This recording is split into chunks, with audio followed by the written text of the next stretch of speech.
ఇక్కడ విచ్చేసిన పాత్రికేయ మిత్రులందరికీ హృదయపూర్వక నమస్కారాలు తెలియజేస్తూ ముందుగా అందరికీ శ్రీకృష్ణ జన్మాష్టమి శుభాకాంక్షలు తెలియజేస్తున్నాను.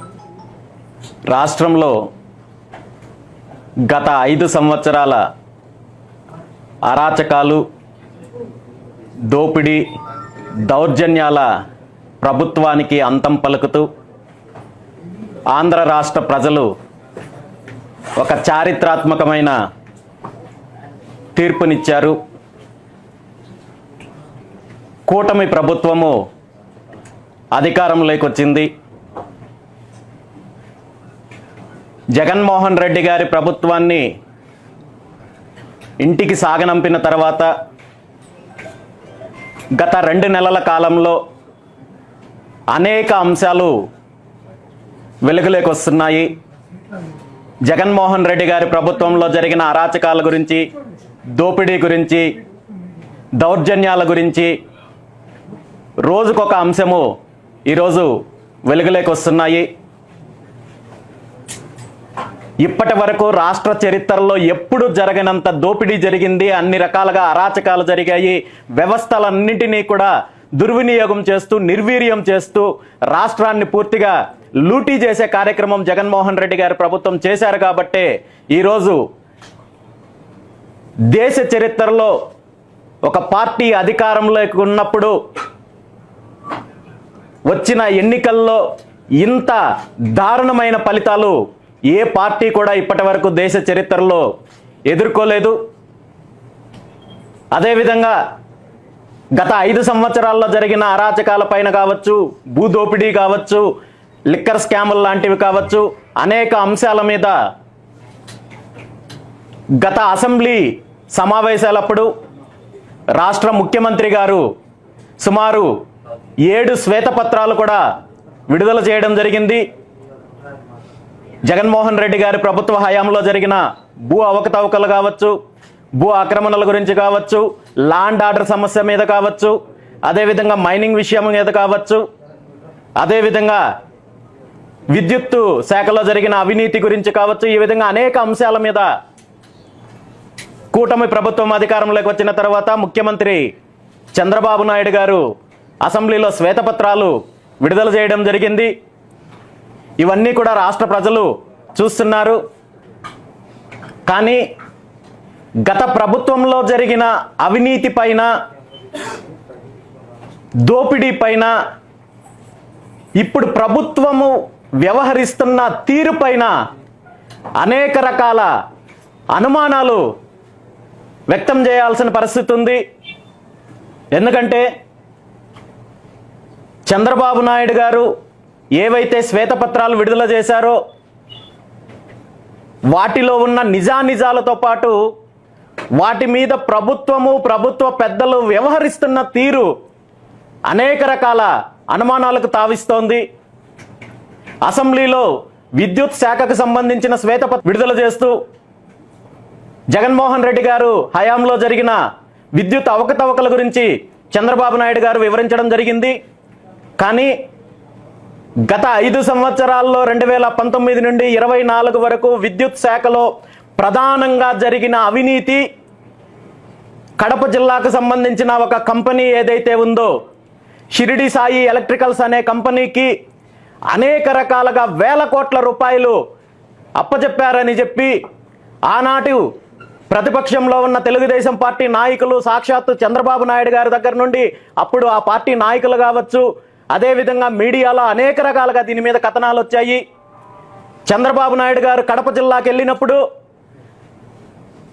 ఎవరైతే వైఎస్ ఫ్యామిలీకి బినామీగా ఉంటున్న షిరిడి సాయి ఎలక్ట్రికల్స్ కంపెనీ లాంటి కంపెనీలు చేస్తున్న అవినీతిని, వేల కోట్ల రూపాయలని మేము అధికారంలోకి వస్తే కక్కిస్తాము, వీళ్ళ మీద చర్యలు తీసుకుంటాము, శిక్షిస్తామని చెప్పారు. కానీ అధికారంలోకి వచ్చిన తర్వాత అసెంబ్లీలో విడుదల చేసిన శ్వేతపత్రంలో కనీసము ఈ షిరిడి సాయి ఎలక్ట్రికల్స్ కంపెనీ పేరు కూడా దాని గురించి ప్రస్తావించకపోవడము దీని మీద ఎలాంటి అనుమానాలకు తావిస్తోందనేది కూడా మనం గుర్తించాలి. దాంతోపాటు ప్రధానంగా గత 2 నెలల నుండి రాష్ట్రంలో జరిగిన భూ ఆక్రమణలపైన, భూ అవకతవకలపైన, అదేవిధంగా ఏదైతే నిషేధిత భూముల రిజిస్ట్రేషన్కి సంబంధించి జీవో నంబర్ 22A నుండి అనేక రకాలుగా ఏవైతే సర్వే నంబర్లని మాయం చేసి అక్రమంగా వేల ఎకరాలు ఈరోజు అధికారంలో ఉన్న వాళ్ళు ఏ విధంగా దోపిడీ చేశారనే అంశం పైన సాక్షాత్తు రెవెన్యూ శాఖ ప్రిన్సిపల్ సెక్రటరీ గారు మదనపల్లె జరిగిన సంఘటనలు కావచ్చు, అదేవిధంగా రాష్ట్రంలో జరిగిన అనేక సంఘటనలపైన ఈరోజు వివరాలు సేకరిస్తున్నారు. ముఖ్యంగా ఉమ్మడి చిత్తూరు జిల్లాలో మదనపల్లెలో జరిగిన సంఘటన గురించి అందరికీ తెలుసు. వేల ఎకరాలు ప్రభుత్వ భూములు కావచ్చు, అటవీ భూములు కావచ్చు, దేవాదాయ భూములు కావచ్చు, సామాన్య ప్రజలకు సంబంధించిన భూములు బెదిరించి, భయపెట్టించి, రికార్డులు తారుమారు చేసి రెవెన్యూ శాఖతో కుమ్మక్కయ్యి పెద్దిరెడ్డి రామచంద్రారెడ్డి, అతని కుటుంబ సభ్యులు, అతని అనుచరులు, అతని చెంచాలు ఏ విధంగా వేల ఎకరాలు దోపిడీ చేశారనే అంశాన్ని మనము పూర్తి వివరాలతో గత 2 నెలల నుండి మనం చూస్తున్నాము. ఇంత జరుగుతున్న సాక్షాత్తు రాష్ట్ర రెవెన్యూ ప్రిన్సిపల్ సెక్రటరీ గారు మదనపల్లిలో కూర్చొని నేరుగా బాధితుల నుండి, వందలాది మంది బాధితుల నుండి ఫిర్యాదులు స్వీకరించిన ఇప్పటి వరకు ఏ ఒక్కరి మీద కనీసం ఎఫ్ఐఆర్ కూడా ఫైల్ చేయలేదు. ఏ ఒక్కరి మీద ఎటువంటి యాక్షన్ తీసుకోలేదు. అదేవిధంగా ఈ భూ ఆక్రమణలకు సంబంధించి అసెంబ్లీలో ముఖ్యమంత్రి చంద్రబాబు నాయుడు గారు మాట్లాడుతూ ఉమ్మడి చిత్తూరు జిల్లాలో కేవలము 10 భూ ఆక్రమణలు మాత్రమే జరిగాయి, అది కూడా తిరుపతి, కాళహస్తి లాంటి ప్రాంతంలో జరిగాయని చెప్పడం చూస్తుంటే ముఖ్యమంత్రి గారికి అధికారులు తప్పుడు సలహా ఇస్తున్నారా, లేదా కావాలని ఈ విషయాలన్నీ దాస్తున్నారా అనే విషయాన్ని కూడా ఈరోజు వివరించాల్సిన బాధ్యత ప్రభుత్వానికి ఉంది. ఎందుకంటే ఒక సామాన్యుడు ఎవరైనా తనకు అన్యాయం జరిగింది, తన భూమిని లాక్కున్నారు లేదా బెదిరించి రిజిస్ట్రేషన్ చేయించుకున్నారని చెప్పి ఎవరైనా ఫిర్యాదు చేస్తే దీని మీద విచారణ జరపడానికంటే ముందు, బాధ్యులపైన చర్యలు తీసుకునే కంటే ముందు కనీసము పోలీస్ స్టేషన్లో ఎఫ్ఐఆర్ ఫైల్ చేస్తారు. కానీ ఇన్ని వేల ఎకరాలు ఆక్రమణ జరిగిన, అన్యాయంగా దోపిడీ జరిగిన, అదేవిధంగా బాధితుల నుండి బలవంతంగా లాక్కున్నారని చెప్పి నేరుగా బాధితులు ఫిర్యాదు చేసిన ఇప్పటి వరకు దీని మీద ఏమాత్రం చర్య తీసుకోలేదంటే దీని వెనక ఏం జరుగుతోందో రాష్ట్ర ప్రజలకు వివరించాల్సిన బాధ్యత ప్రభుత్వానికి ఉంది. దీని అంతటికీ కారణము ఆనాడు ప్రభుత్వంలో కీలకంగా వ్యవహరించిన మంత్రి పెద్దిరెడ్డి రామచంద్రారెడ్డి గారు, అదేవిధంగా ఎంపీ మిథున్ రెడ్డి గారు, అతని అనుచరులు అనే విషయం ఈ రాష్ట్ర ప్రజలందరికీ తెలుసు. ప్రభుత్వంలో ఉన్న వాళ్ళకి తెలుసు. వాళ్ళ మీద ఎందుకు మీరు చర్యలు తీసుకోవడానికి వెనకాడుతున్నారు అనే విషయాన్ని ఈరోజు సమాధానం చెప్పాల్సిన బాధ్యత ప్రభుత్వంలో ఉన్న వాళ్ళకు ఉంది అని చెప్పి ఈ సందర్భంగా నేను తెలియజేస్తున్నాను. ఇంత అరాచకాలు, ఇంత అన్యాయము చేసి వ్యవస్థలను ఇంత దుర్వినియోగం చేసిన పెద్దిరెడ్డి రామచంద్రారెడ్డి లాంటి ఒక దోపిడీ నాయకుడు ఈరోజు మళ్ళీ మీడియా ముందుకొచ్చి అతని ఆక్రమణలపైన, అతని అన్యాయాలపైన, అతని దోపిడీ పైన ఎవరైతే ప్రశ్నిస్తున్నారో, ఎవరైతే మీడియా ద్వారా ప్రజలకు తెలియజేస్తున్నారో వీళ్ళందరినీ బెదిరించే కార్యక్రమం కూడా చేస్తున్నారు. మీడియా పైన కేసులు పెడతాము, పరువు నష్టం దావాలు వేస్తాము, మీ అంతు తేలుస్తామని చెప్పి విర్రవీగే కార్యక్రమం చేస్తున్నారంటే దీని వెనక అతనికి ఉన్న ధైర్యం ఏంటి? ప్రభుత్వంలో ఉన్న పెద్దలు సహకరిస్తున్నారనా, లేదా కూటమి ప్రభుత్వం అతన్ని ఏం చెయ్యలేరనే ధైర్యంతో ఈ విధంగా విర్రవీగుతున్నాడు అనేది కూడా ప్రభుత్వము దీని మీద స్పందించాల్సిన అవసరం కూడా ఉంది. ఈరోజు రాష్ట్రంలో ఎక్కడెక్కడ భూ ఆక్రమణలు జరిగాయి, ఎక్కడెక్కడ అన్యాయాలు జరిగాయని చెప్పి సాక్షాత్తు ఉన్నతాధికారులు వివరాలు సేకరిస్తున్నారు. ఆ తర్వాత హడావుడి జరుగుతోంది.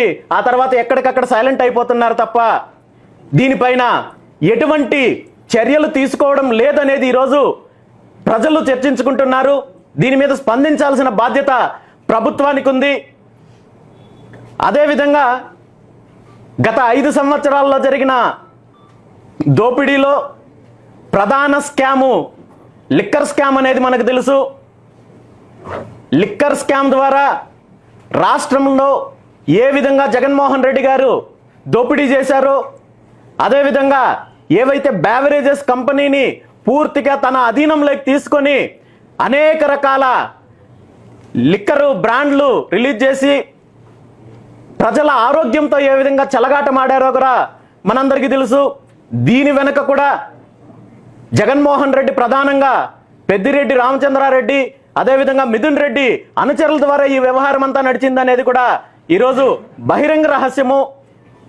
బ్యావరేజెస్ కంపెనీలను బెదిరించి పూర్తిగా వాళ్ళని తన ఆధీనంలోకి తీసుకొని అనేక రకాల ఏవైతే నాసిరకం లిక్కర్ తయారు చేసి ప్రజలు ఆరోగ్యంతో చెలగాటమాడడంతో పాటు పూర్తిగా దోపిడీ చేసే కార్యక్రమం చేశారు. లిక్కర్ స్కామ్లో ఇది ఒక్క ఎత్తైతే మరో కోణము పూర్తిగా నగదు లావాదేవీలు చేయడం అనేది ఈరోజు గత 5 సంవత్సరాల్లో జరిగిన విషయం మనం చూసాము. మామూలుగా ఏ చిన్న వస్తువు కొనుక్కోవాలన్నా బజార్లోకి వెళ్ళి 10 రూపాయల వస్తువు కొనుక్కోవాలంటే కూడా ఈరోజు ఆన్లైన్ ద్వారా చెల్లించే విధానం ఉన్నప్పటికీ లిక్కర్లో మాత్రము 100 రూపాయల దగ్గర నుండి వేల దగ్గర నుండి లక్షల కోట్ల రూపాయలు రోజుకి సుమారు 30 నుండి 35 కోట్ల రూపాయల లావాదేవీ పూర్తిగా నగదు రూపంలో జరగడానికి ప్రధాన కారణము ఇందులో 50% పైగా జగన్మోహన్ రెడ్డి అతని అనుచరుల జోబుల్లోకి వెళ్ళిందనే విషయాన్ని ఈరోజు పూర్తిగా ప్రజలకి తెలియాల్సిన అవసరం ఉంది. దీని వెనక ప్రధాన కారణము ఈ బ్యావరేజెస్ కంపెనీలకు ఏవైతే ఆర్డర్లు ఇచ్చారో దీని వెనక జరిగిన అవినీతికి పూర్తి కారణంగా అప్పుడు ఎవరైతే అధికారంలో ఉన్నారో బ్యావరేజెస్ కార్పొరేషన్కి సంబంధించిన ఎండి వాసుదేవరెడ్డి గారిని ఇప్పటికే సిబిసిఐడి అరెస్ట్ చేసింది. కానీ దీని వెనక ఉన్న సూత్రధారుల్ని ఎందుకు గుర్తించడం లేదు, ఎందుకు వాళ్ళపైన చర్యలు తీసుకోవడం లేదని చెప్పి ఈరోజు నేను ప్రశ్నిస్తున్నాను. ఈ లిక్కర్ స్కామ్లో ప్రధాన సూత్రధారులు ఎవరైతే ఉన్నారో అతను రాజా కసిరెడ్డి అనే వ్యక్తి ఈ లిక్కర్ స్కామ్ మొత్తాన్ని కూడా నడిపించాడనే విషయము ఈరోజు మనందరికీ తెలుసు. ఈ కసిరెడ్డి రాజశేఖర్ రెడ్డి, రాజా కసిరెడ్డి అనే వ్యక్తి వైఎస్ జగన్మోహన్ రెడ్డి గారి భార్య భారతీరెడ్డి క్లాస్మేట్ భర్త. ఇతను గత 5 సంవత్సరాల్లో జగన్మోహన్ రెడ్డి గారి ప్రభుత్వంలో జరిగిన అవినీతిలో వెనక నుండి నడిపించిన ప్రధాన సూత్రధారుల్లో ఈ రాజా కసిరెడ్డి అనే వ్యక్తి ఉన్నారనేది ఈరోజు ప్రతి ఒక్కరికి తెలుసు.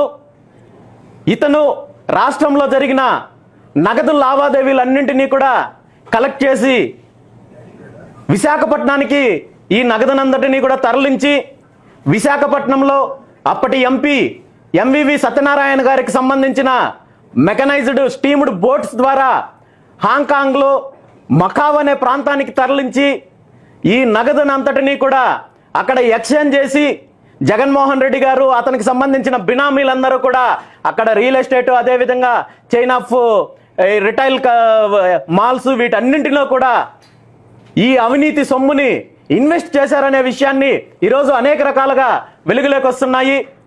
వీటన్నింటి మీద ప్రభుత్వం ఎందుకు చర్యలు తీసుకోవడం లేదు? లిక్కర్ స్కామ్ వెనక ఉన్నది కేవలం వాసుదేవరెడ్డి మాత్రమే కాదు. దీని వెనక రాజా కసిరెడ్డిని అరెస్ట్ చేసి విచారిస్తే పూర్తి వివరాలు బయటపడతాయి. అదేవిధంగా ఇతను ఎవరి ద్వారా అయితే ఈ నగదునంతటిని సేకరించారో రాష్ట్రం మొత్తం ప్రకాష్ అనే వ్యక్తి, ఇతనికి సంబంధించిన వివరాలు సేకరించి ఇతన్ని విచారిస్తే పూర్తి వివరాలు బయటపడతాయి. దీని వెనకంతా నడిపించిన పెద్దిరెడ్డి కుటుంబం కావచ్చు, దీనికి అవకాశం ఇచ్చిన జగన్మోహన్ రెడ్డి, దీనికి ప్రధాన సూత్రధారుడు జగన్మోహన్ రెడ్డి, వీళ్ళందరిని పైన ఎందుకు చర్యలు తీసుకోవడంలో వెనకడుగు వేస్తున్నారో ప్రభుత్వం చెప్పాల్సిన అవసరం ఉంది. ఎందుకంటే ఇప్పుడు జరుగుతున్న విచారణలో అనేక రకాలమైన అంశాలు వెలుగులోకి వస్తున్నాయి. ప్రభుత్వంలో ఉన్న పెద్దలు గత 5 సంవత్సరాల్లో జరిగిన అవినీతిని, దీని మీద అవినీతి పరుల మీద చర్యలు తీసుకోవడం కంటే కూడా అందులో వాటాల కోసము ఎక్కువ ప్రయత్నం చేస్తున్నారనేది ఈరోజు కొన్ని సంఘటనల ద్వారా తెలుస్తోంది. అనేక రకాలైన లోపాయికారి ఒప్పందాలు జరుగుతున్నాయి. భూదోపిడీలో కావచ్చు, లిక్కర్ స్కామ్లో కావచ్చు అనేది ఈరోజు ప్రజలు చర్చించుకుంటున్నారు. దీని అంతటి మీద కూడా ప్రభుత్వము సమాధానం చెప్పాల్సిన అవసరం ఉంది.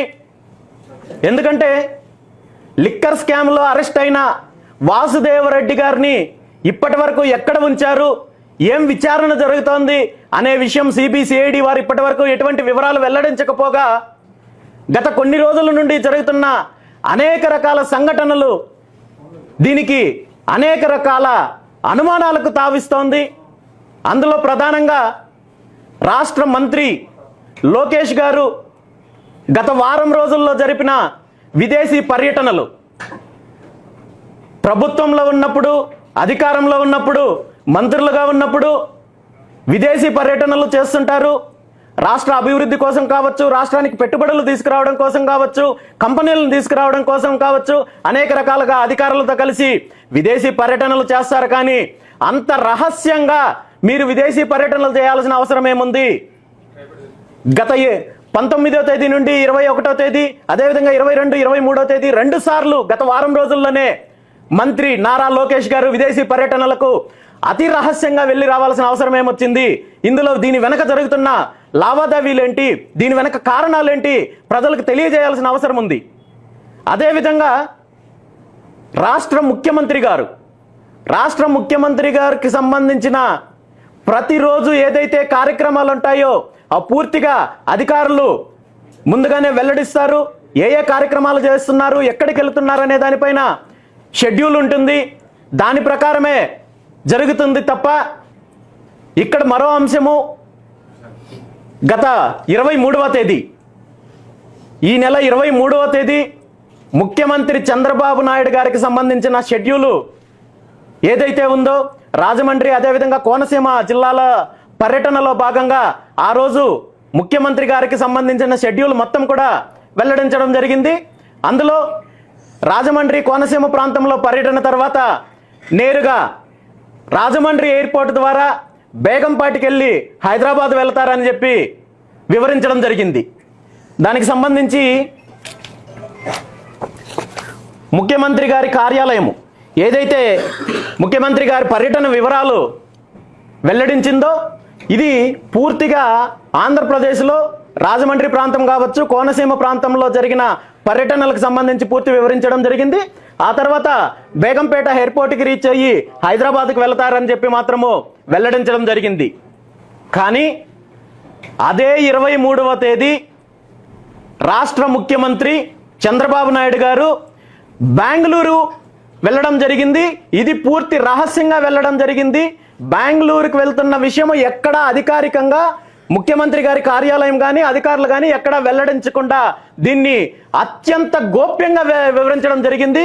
బెంగళూరుకు వెళ్ళిన సమాచారం గురించి బెంగళూరు ఎయిర్పోర్ట్కి సంబంధించి అతను రాష్ట్ర ముఖ్యమంత్రి గారు బెంగళూరు ఎయిర్పోర్ట్కి ఎప్పుడు వెళ్ళారు, అదేవిధంగా ఎయిర్పోర్ట్ నుండి తాజ్ ఎయిర్పోర్ట్లో 2 గంటల సమయము అక్కడ గడిపారు. అక్కడ ఒక రహస్య సమావేశంలో పాల్గొన్నారు. అక్కడి నుండి మళ్ళీ హైదరాబాద్ వెళ్ళారు. ఈ వివరాలు ఏవి వెల్లడించకుండా, అధికారికంగా వెల్లడించకుండా అంతర్రాష్ట్ర పర్యటన ఒక రాష్ట్ర ముఖ్యమంత్రి చేస్తున్నప్పుడు అధికారులు ఈ వివరాలను ఎందుకు గోప్యంగా ఉంచారు? ముఖ్యమంత్రి అంత రహస్యంగా పర్యటన చేయాల్సిన అవసరం ఏముంది అనేది ఈరోజు ఖచ్చితంగా ప్రభుత్వము సమాధానం చెప్పాల్సిన అవసరం ఉంది. ఎందుకంటే ఒక ముఖ్యమంత్రి స్థాయి వ్యక్తి Z+ సెక్యూరిటీ ఉంటూ దేశంలోనే అత్యంత కేంద్ర ప్రభుత్వంలో కూడా కీలకంగా ఉన్న ఒక నాయకుడు ఇలాంటి రహస్య పర్యటనలు చేయాల్సిన అవసరం ఏమొచ్చింది? రహస్య సమావేశాలు చేయాల్సిన అవసరం ఏమొచ్చింది? తాజ్ హోటల్లో ఎవరిని కలిశారు, ఏం మాట్లాడారు, ఇక్కడ రాష్ట్రానికి రాష్ట్ర ప్రభుత్వానికి జరిగిన విషయాలు ఏంటి అనేది ప్రజలు తెలుసుకోవాల్సిన అవసరం ఉంది. ఖచ్చితంగా తెలియజెప్పాల్సిన అవసరము ప్రభుత్వానికి ఉంది, ముఖ్యమంత్రి చంద్రబాబు నాయుడు గారికి ఉంది. ఎందుకంటే నాకున్న అత్యంత విశ్వసనీయ సమాచారం మేరకు తాజ్ ఎయిర్పోర్ట్ హోటల్లో ముఖ్యమంత్రి చంద్రబాబు నాయుడు గారు ఎవరైతే బెవరేజెస్ కార్పొరేషన్కి ఎండీగా పనిచేసిన వాసుదేవరెడ్డి గారిని కలిశారు అనేది నాకున్న అత్యంత విశ్వసనీయ సమాచారము. అదేవిధంగా లిక్కర్ స్కామ్లో జరిగిన ఏదైతే దోపిడీ ఉందో దీని మీద వాటాల కోసం కలిశారా లేదా మరి దేని మీద కలిశారా అనేది కూడా ముఖ్యమంత్రి చంద్రబాబు నాయుడు గారు తెలియజెప్పాల్సిన అవసరం ఉంది. ఇలాంటి రహస్య జీవాల ద్వారా ప్రజలకు వెల్లడించకుండా అనేక రకాలైన సీక్రెట్ జీవోలు విడుదల చేసే ఆనాటి ముఖ్యమంత్రి జగన్మోహన్ రెడ్డి గారు తాడేపల్లిలో తన ఇంట్లో కూర్చునే అనేక రకాల అవినీతి కార్యక్రమాలు చేస్తే ఈనాడు ముఖ్యమంత్రి గారు ఇంకొక అడుగు ముందుకు వేసి రహస్య పర్యటనలు, రహస్య సమావేశాలు జరుపుతున్నారంటే రాష్ట్రంలో ప్రభుత్వం మారినా, అధికారం మారినా అవినీతి విషయంలో ఏం జరుగుతోందో ప్రజలు గుర్తించాల్సిన అవసరం ఉంది. దీనికి ప్రభుత్వంలో ఉన్న వాళ్ళు ప్రజలకు సమాధానం చెప్పాల్సిన అవసరం ఉంది.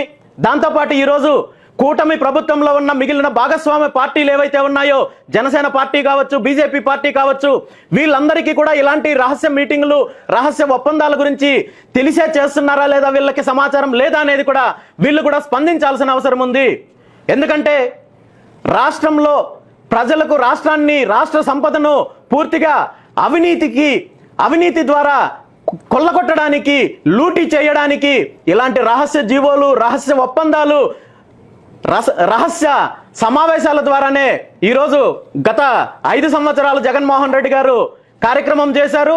జగన్మోహన్ రెడ్డి గారు చేసిన అవినీతిని కక్కిస్తారని, అలాంటి అరాచకాలకి ముగింపు పలికి రాష్ట్ర ప్రజలు కూటమి ప్రభుత్వానికి అవకాశం ఇస్తే, మరి కూటమి ప్రభుత్వం చేస్తున్నది ఏంటి? వీటన్నింటికీ కూడా ప్రభుత్వము సమాధానం చెప్పాలి. సమాధానము చెప్పనట్టయితే మాత్రము ఖచ్చితంగా రాబోయే రోజుల్లో భారత చైతన్య యువజన పార్టీ రాష్ట్రంలో జరిగే రాజకీయ అవినీతి పైన, అదేవిధంగా కార్పొరేట్ అవినీతి పైన పూర్తిగా పోరాటం చేయడానికి కూడా సిద్ధంగా ఉందని చెప్పి ఈ సందర్భంగా తెలియజేస్తున్నాను. రాష్ట్ర సంపదని, అధికారాన్ని అడ్డం పెట్టుకొని కొల్లగొట్టి ఏ పార్టీ అధికారంలోకి వచ్చినా పూర్తిగా రాష్ట్ర ప్రజలకు, రైతులకు అన్యాయం జరుగుతోంది, యువతకు అన్యాయం జరుగుతోంది, పారిశ్రామిక అభివృద్ధి జరగడం లేదనే విషయాన్ని ఈరోజు మనం గుర్తించాలి. ఎప్పుడైతే పరిపాలనలో ట్రాన్స్పరెన్సీ ఉంటుందో, జవాబుదారీతనం ఉంటుందో, అప్పుడే ఇలాంటి అవినీతిని అంతమొందించడానికి అవకాశం ఉంటుంది. రాబోయే రోజుల్లో ప్రభుత్వంలో జరుగుతున్న పరిపాలనలో ట్రాన్స్పరెన్సీ కోసం కూడా భారత చైతన్య యువజన పార్టీ పోరాటం చేస్తుంది. ఏది ఏమైనా గత ప్రభుత్వంలో జరిగిన అవినీతి పైన, అదేవిధంగా తప్పు చేసిన నాయకులపైన, అధికారులపైన చర్యలు తీసుకొని వీళ్ళు చేసిన అవినీతిని కక్కించి ప్రజలకు, రాష్ట్రానికి మంచి చేయాలి తప్ప అధికారాన్ని అడ్డం పెట్టుకొని ఆ అవినీతిలో వాటాల కోసం మీరు ప్రయత్నం చేస్తే మాత్రము చరిత్రహీనులుగా మిగిలిపోతారని చెప్పి ఈ సందర్భంగా ప్రభుత్వంలో ఉన్న వాళ్ళని హెచ్చరిస్తూ, ఖచ్చితంగా రాబోయే రోజుల్లో అనేక రకాలుగా అయిన ఈ అవినీతికి సంబంధించిన మిగిలిన అన్ని విషయాల్లో కూడా పోరాటం చేయడానికి భారత చైతన్య యువజన పార్టీ సిద్ధంగా ఉందని చెప్పి కూడా తెలియజేస్తూ సెలవు తీసుకుంటున్నాను. Thank you very much.